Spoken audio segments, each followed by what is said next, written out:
Kilalanin ang ating mga alagad ng batas at mga lider ng lipunan na handang protektahan at gabayan ang ating sambayanan. Tagapamahala ng katahimikan, seguridad at matatakbuhan sa oras ng pangangailangan. Kasama ang ating magigiting na kapulisan ng Calabarzon at mga opisyales at lider ng ating komunidad sa programang Usapang Pulis at Komunidad sa Calabarzon.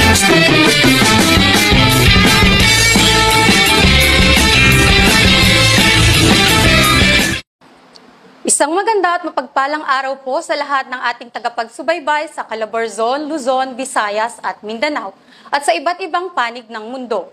Ngayon po ay araw ng Lunes dito sa Pilipinas, August 5, 2024. Narito na po ang programang bubusog sa inyong agahan sa umagang ito. Ang talk show na patok sa talakayan at patok sa kaalaman na napapanahong impormasyon at isyu sa seguridad. Katahimikan sa ating komunidad, dito lamang sa programa ng Police Regional Office Calabarzon at Regional Police Community Affairs and Development Unit Calabarzon. Usapang Pulis at Komunidad sa Calabarzon. Ako po ang inyong tagapag-ugnay, Patrolwoman Angelica Rica S. Teng. Samahan niyo po kami sa aming programang UPK Calabarzon, Usapang Pulis at Komunidad sa Calabarzon. Mapapanood sa aming mga social media accounts.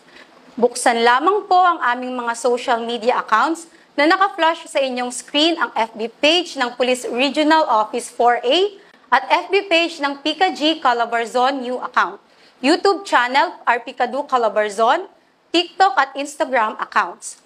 Sa ngalan po ng 14,000 strong members ng Police Regional Office Calabarzon at sa pamumuno ng aming Regional Director na si Police Brigadier General Paul Kenneth T. Lucas, at sa Director ng PKG, Police Brigadier General Restituto Arcangel, muli magandang araw sa inyong lahat.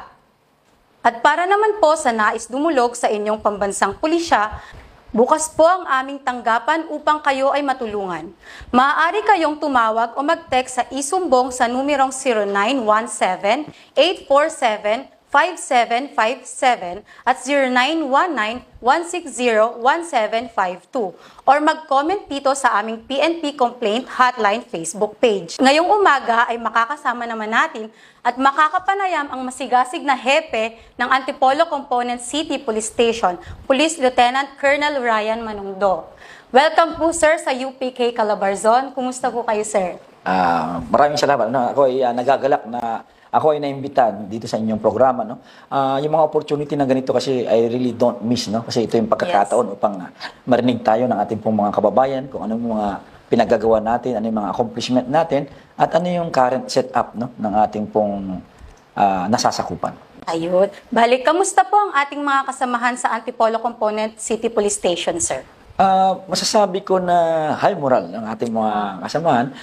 Of course, nakikita natin yung sa pumuno ng ating Chief PNP, yung mga kanyang mga policies na naka-pro personal po sa kanya. Yes, at nakita rin natin na maayos yung in general yung patakbo ng ating organisasyon kung saan lahat po ay nakakaroon ng equal opportunity, especially yung mga nagpa-file ng schooling, ng mga leaves, gano'n.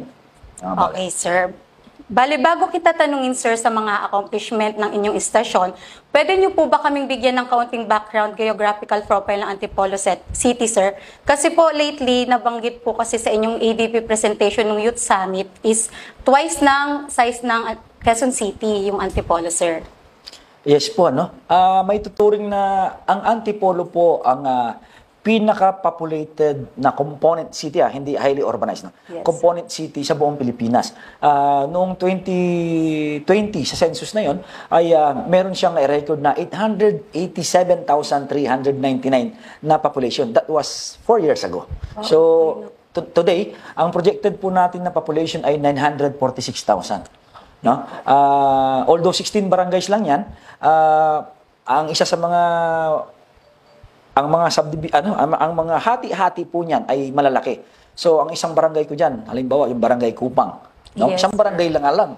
Pero ang population niyan 135,000.